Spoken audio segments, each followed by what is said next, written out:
Hello, I'm Dr Radha. I'm a practicing NHS GP, broadcaster and campaigner for wellbeing. To say the past year has been difficult would be a huge understatement. For many of us, this has been the most challenging year of our lives, and it may have taken its toll on our mental health and our wellbeing. And this is why it's never been more important for us all to look after our wellbeing, because doing so will help us deal with the pressure and the multiple challenges that we're all facing. Our ability to cope with the normal stress of life, as well as being able to bounce back from adversity, crises or trauma while staying mentally well, is often referred to as emotional resilience. And I'm really delighted to be working with Thrive London on this short video, which will help explore invaluable tools and ways to boost your resilience. So what is resilience? What does it mean to be a resilient person? And how can we build emotional resilience? Well, importantly, resilience is not a personality trait. It's something we can all take steps to achieve. As resilience expert Dr. Lucy Hone says, the good news is research shows that resilience requires what we call ordinary magic. It's not some elusive personal quality that is only available to a few of us.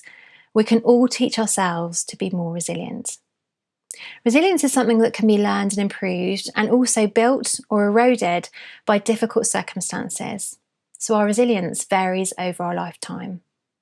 Emotional resilience is a huge topic. So for the purposes of this training, we're going to focus on the positive things that you can do to help keep your resilience topped up.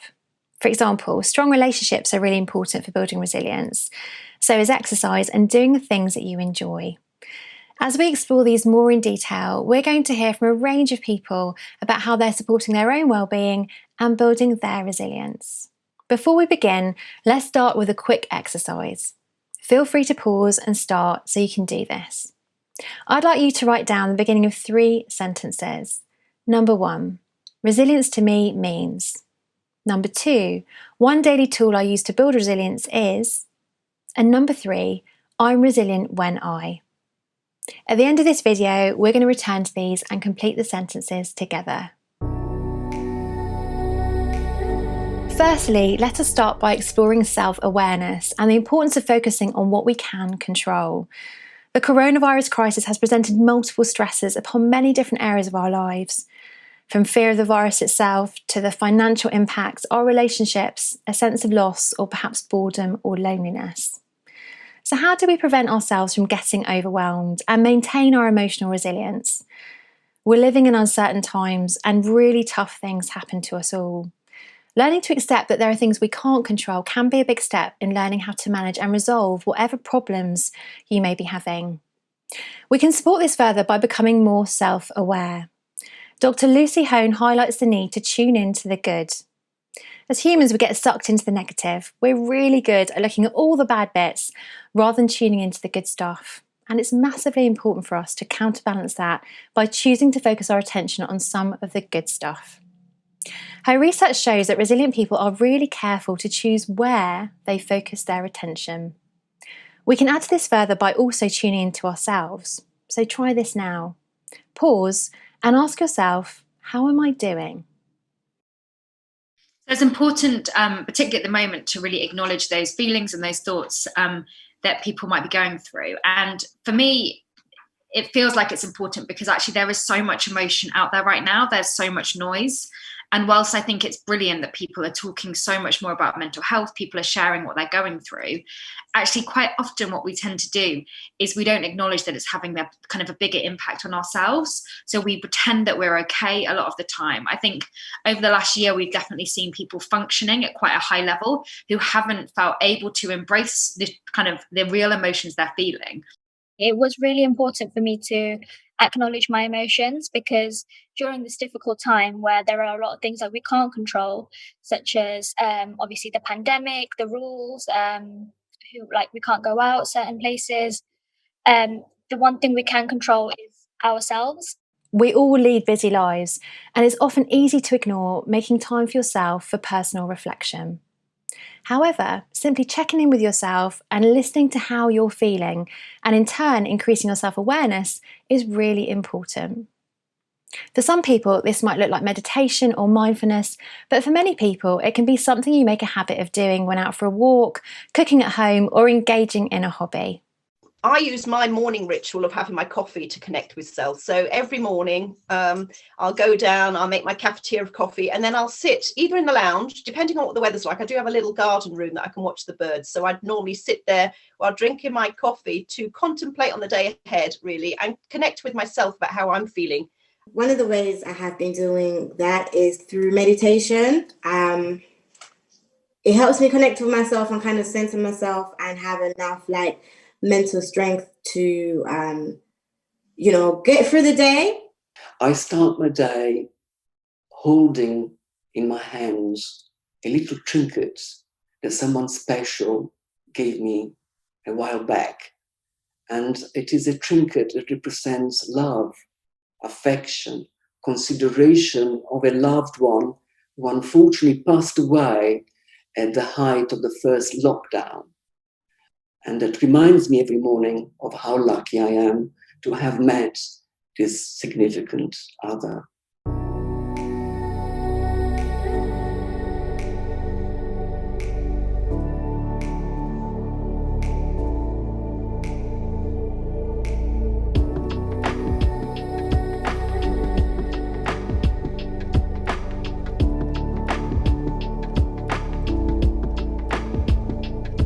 It's important to make sure you're devoting a bit of time every single day to find joy. What brings you joy? What makes you smile? What makes you feel like nothing else matters? This is where creativity and purpose is everything. Include things in your daily routine that help you feel calmer and that make you smile. That can include all the new activities you've enjoyed in recent months, like those family walks in the park and those Zoom calls with your friends. In tough times, we can often ignore this because understandably, we're just trying to get through. But joy and purposeful activity to find that joy is just as important because it refills our reserve. And with greater reserve, we can deal with whatever may come much better. As author Matt Haig said, the small things that make you happy can give you as much joy as the big things, from a really good meal to a conversation with a dog or completing a puzzle. In other words, it's okay to treat yourself to things that make you smile and make you feel good. Don't be hard on yourself. The more you attend to those joyful moments, the more it changes how you process the entire day. So prioritise finding the joy each and every single day. I felt very much like I wanted to garden and start growing things. So I commandeered a piece of land that was around our rented flat and with permission started growing and made a raised bed and was productive in sort of producing food for me and my family. At the beginning of our first lockdown back in March 2020, I started a podcast designed to normalize a lot of kind of mental health issues and kind of struggle. And I think that was really helpful for the first lockdown when our worlds were turned upside down. And that helped bring joy because it kept people in touch and it realized that you weren't alone in the way you were feeling. It helps to take time to also focus on kind of other aspects like career stuff. So I've been very heavily focused on, where I want to take myself in that sense of things. So I've been, learning a lot about kind of where my strengths and weaknesses lie and how I can improve on those things to then focus on kind of where I want to go career-wise.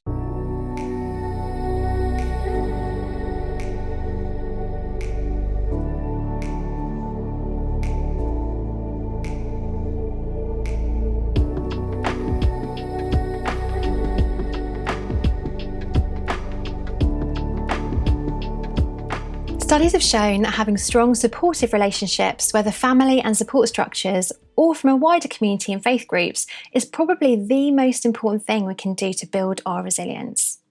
Findings show a clear relationship between resilience and dealing with uncertainty and the power of relationships, collectivising and social networks. All too often, people think resilience is about that good old stiff upper lip, about battling through and ignoring your feelings. And it's not that at all. Actually, being resilient is also about being able to accept your vulnerabilities, knowing when you need to get help and to reach out. Through connecting with others, we receive affirmation of our identity and share compassion for our struggles. So don't be shy or embarrassed to ask for support when you're struggling. It's important we stay connected, now more than ever before. Well, during the pandemic, it was really difficult for young people, especially with their emotional well-being. So a lot of us decided to start our own youth clubs, and we started them with Westminster City Council. And that was really good because it meant that we could connect to other young people and share our experiences and how we felt. Us human beings are social animals. Our connections matter, people matter. So finding ways in which we can talk, and maybe even old-fashioned ways right now, actually writing to each other, posting each other a letter, letting other people know that you're there, we're there for each other. That will help them, and most importantly, it will help you. Being kind doesn't cost all the time. Giving someone compliment, for example, even if you are on a Zoom call to your colleagues, ask them, how are they? Ask twice, and people will be kind, and, they talk to each other.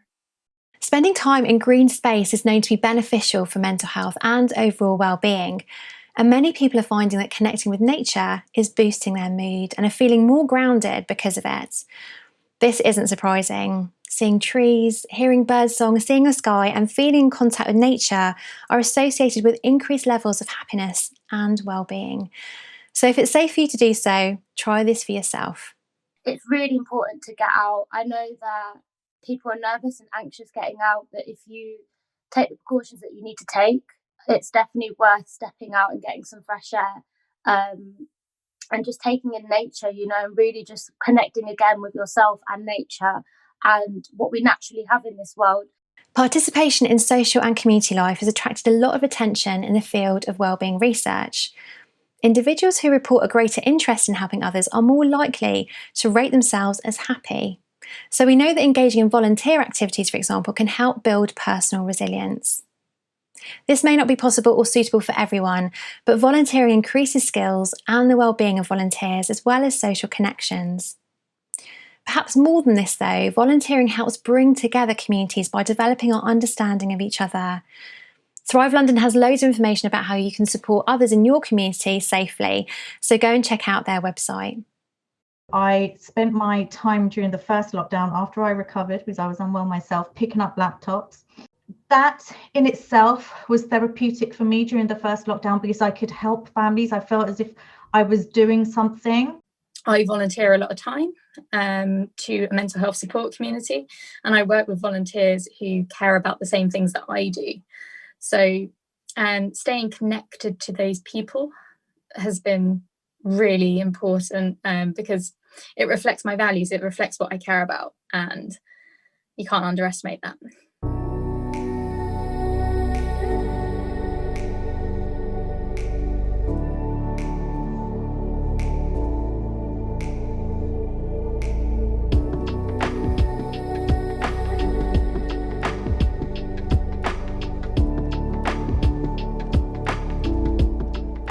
Although it can feel really difficult if your normal routine has been disrupted by things out of your control, it's important to try to keep your routine as stable as possible to give yourself a feeling of normality. Taking care of yourself helps keep your mind and body primed to deal with situations that require resilience. So for example, let's focus on the importance of exercising and getting enough sleep. Exercise is known to boost our mood, while physical fitness is a protective factor for our mental health. Having an exercise routine which you can do at home or locally outdoors is really important and will help give a positive influence on our self-esteem and self-worth. So if it's safe for you to do so, visit your local park, get some fresh air. If getting out and moving around is not easy or possible for you, then keep moving about indoors as often or as much as you can. Even relatively small increases in physical activity can contribute to improved health and quality of life. So in the beginning when lockdown first started, for me personally, it was a big knock-on effect for me because I'm a British champion bodybuilder. So I'm used to being in the gym daily. And for me, that was like, oh my gosh, what am I going to do now? So I decided to utilize my time and go for walks. And what that did for me is not only help me maintain my physical activities, it also allowed me to see new parts of my area that I didn't even know existed because I'm always in the car and never really walk. So that has really had a big knock-on effect that way. And as a result of me finding my new love of walking, myself and a friend, we set up a club called the Catwalk Movement, which is to encourage other women to get up and get walking, and just don't have to walk for a destination, but just get up and consciously go for a walk just to maintain your physical activity. So yeah, I feel like the reason I've kept myself active is because, first of all, I feel like one of the most important things to realize during this time is to prioritize yourself as you're your first priority, and keeping physically active is one of the best ways to do that in terms of keeping yourself mentally and physically healthy. Additionally, we know that being active helps us sleep better, which positively impacts our mood and our focus. And better quality sleep aids our ability to deal with challenge. So in other words, if you prioritise the quality of your sleep, you will be more resilient. Try winding down before going to bed, perhaps by reading, doing a crossword, or listening to some soothing music. Taking the first hour and the last hour of the day and not using any technology, and using that time just to either read or spend time in the garden.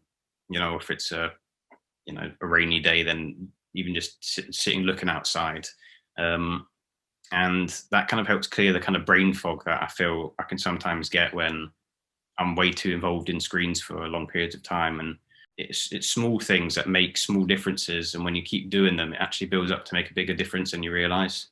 I've recently got into the habit of doing a Sudoku puzzle before bed, which it calms me. It gives me sort of a half hour or so just to slow and be a bit more calm.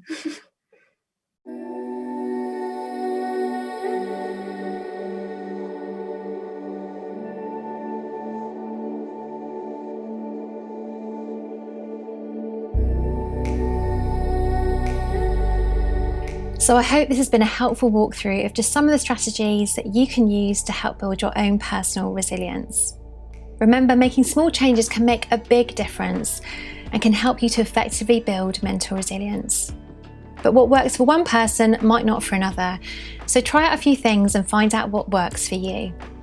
A huge thanks to everyone who's told us how they've been supporting their own wellbeing and building resilience in this last year. I really hope it's given you some inspiration. It definitely has inspired me. At the start, I asked you to write down the beginning of 3 sentences. For me, they end like this. Resilience to me means listening to how I'm feeling and what I'm thinking. One daily tool I use to build resilience is being in nature. And I'm resilient when I tell someone I'm struggling and what I'm worried about. Try this for yourself now. You can find loads more resources for supporting your wellbeing on Thrive London's website at www.thrivelondon.co.uk.